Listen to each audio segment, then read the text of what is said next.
आज दिनांक 25/4/2025 रोजी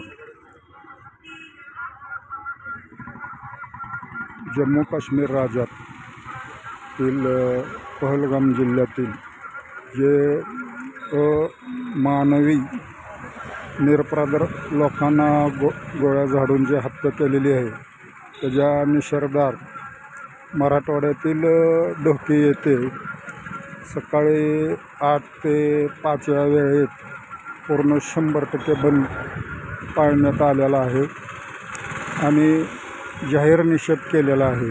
मी ज्ञानोबा काकासाहेब येडके, महाराष्ट्र न्यूजचा मुख्य संपादक.